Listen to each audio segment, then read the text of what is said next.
Hello, welcome back to the Hand Toolery. I'm Andrew Malacy, and this is the state of my shop. I'm going to give you a quick look at it right now, and this will be just a real quick cleaning video, just getting my shop in order, and then I'll make another video and post it, which will be posted at the same time as this.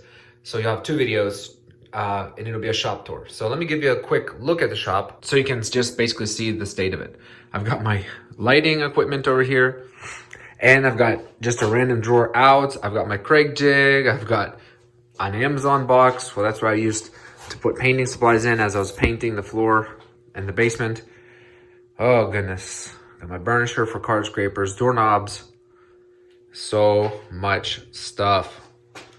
And pile of shavings.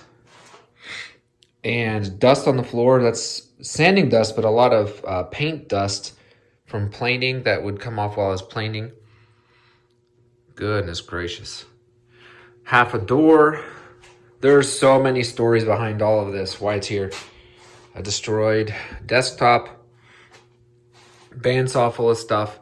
Basically what I've been trying to keep outside the shop very clean, because that's our unfinished side of the basement that we just painted the floors. So I reach in and just throw everything so I don't have to walk in and track a whole lot of stuff back out there, sawdust wise. We had a stackable washer dryer upstairs in the closet that about a year ago, right around the time that we were fixing up the basement from a flood, that started to go bad.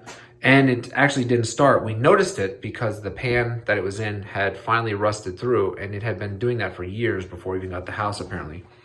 And it destroyed the floor upstairs, which is why I have like 60 grit sandpaper over there and 150 grit and everything, or 120. And the floor wax and everything, because I was just trying to clean up that floor in the closet. This is because I was cutting the trim on the closet underneath the stairs in the basement I showed on the other video. This was to cover up the hole where the stackable washer and dryer, like the hoses and the water pipes and then the air duct, the vent duct was. And then I just replaced it with a panel of drywall that is easily removable, in case we ever want to actually access that stuff. Oof. This is where I was doing the doors for the bifold doors that I told you about in the other video. This is here because I had to reattach the ball on one of these here. There you can actually see it came off. It's just end grain, so that makes sense.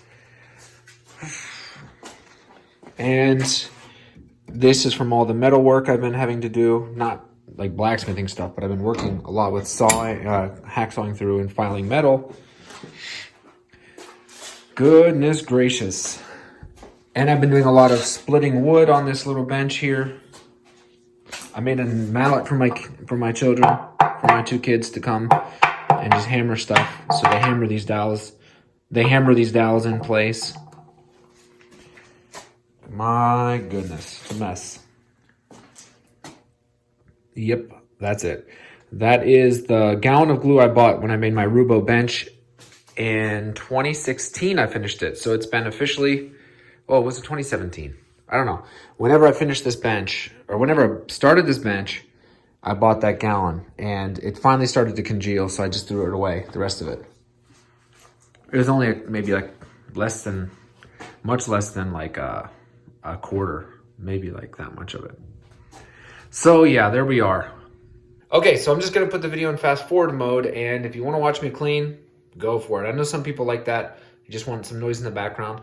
But if you don't, I don't really care. If it's not gonna offend me if you click off and do another video. But yeah, I gotta get this shop in order because I wanna give you a shop tour. Hope you enjoyed the video, and I'll be back in the end. We'll talk about the shop. Okay, see you in a sec.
All right, I know this is kind of stupid, but this is part of the T-track, I guess you could call it, that I had to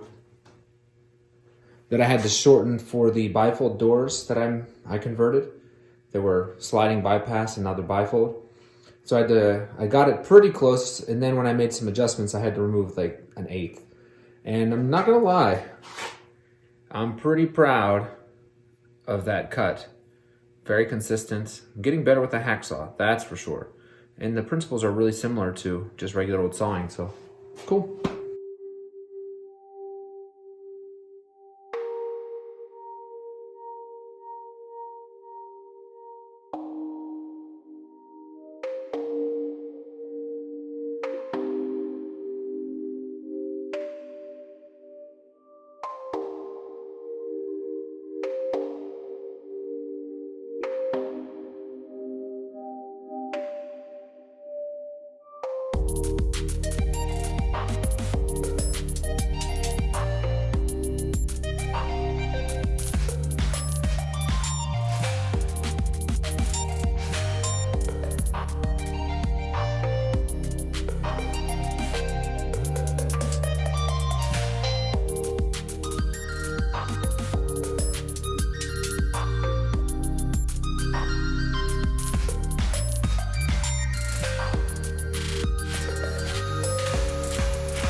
Holy cow, that was a marathon. I thought it was gonna be quick, but isn't that the way it always goes?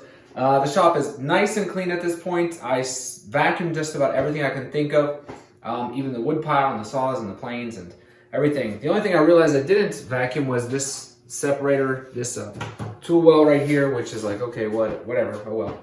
But I'm not going to show you the finished result because I want you to watch the next video, which is my shop tour, and you'll get a sense of what it's like. So thanks for watching, and I'll see you around for the shop tour.